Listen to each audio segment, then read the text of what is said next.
My scientific career, because I'm quite old already, has been extended for more than 50 years. And then it started because I had a very meticulous and very detailed behavior and like the details and do things very carefully. So chemistry was very attractive for me at the beginning without exactly knowing on which topic or which kind of chemistry should I do.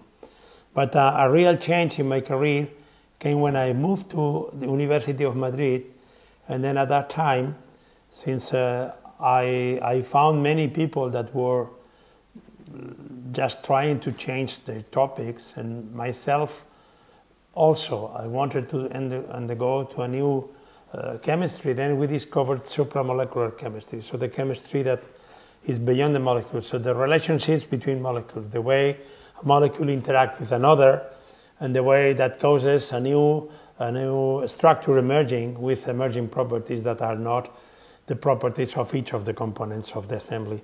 And this was very fascinating for me because this, I realized at that moment that chemistry was a creative process, not only doing things very meticulously with a lot of care, just trying to be very precise, but also being creative, doing things that nobody else has done before, just playing with shapes, with volumes, like an architect.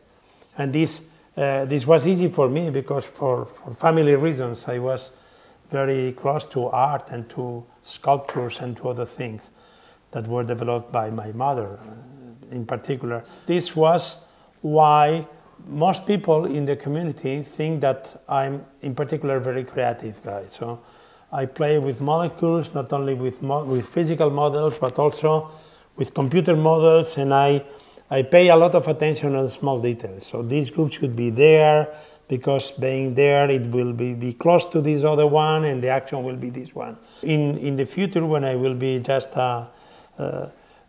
somebody who was working during the 20th century and the beginning of the 21st century on chemistry, is the creativity aspect. So the way of introducing new things, like cavities that self-assemble through hydrogen bonds or through metals to give cavities around, like some of the molecules you can see behind me.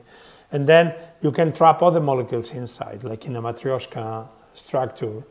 And this has been also made by other chemists, but my contribution was just to use original designs, original solutions for a very classical common problem, which is the one of this designing self-assembly structures.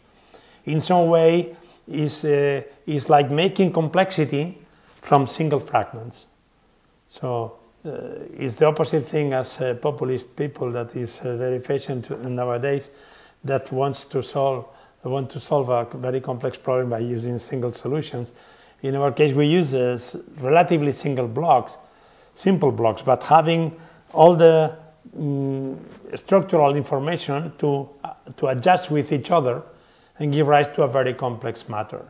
And this is something that nature does. If I consider other people around me that passed away or just I retired or they abandoned science, and they look about their contributions, the best contribution were the ideas, not the chemistry behind, because the chemistry has evolved so much that some of the synthetic methods or things that they were doing on methodology are nowadays more or less ridiculous.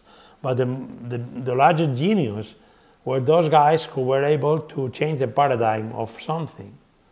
And in chemistry, which is a very technical business, it's not always easy to introduce a new paradigm. If you want to follow what is on the chemical literature, or you attend too many meetings, then you finally do what everybody is doing. If you want to do original things, you have to put some perspective to see things from some distance. And then you have better ideas. And this is the case for the young guys. They are not disturbed by all those things. On one side, it's important for me, but on the other side, it's very important for you young coworkers, because young guys are the most creative people. And then when you told them about doing something and let them think by themselves, So they always come back with fantastic ideas. And maybe the ideas are subject to criticism because they have no experience, but the ideas are always original and different. And then we are even reluctant to talk to our colleagues. The closer they are, the more prevention we have to tell them too much.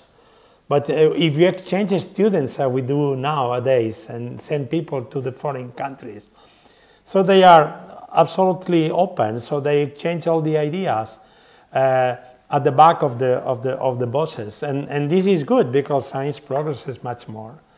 And then I think developing this idea of doing new things, doing original things to the young people, this is the best thing we can do with our students.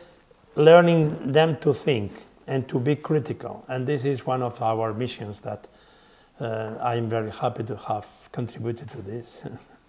This is my view about the chemistry nowadays. So in the future, I don't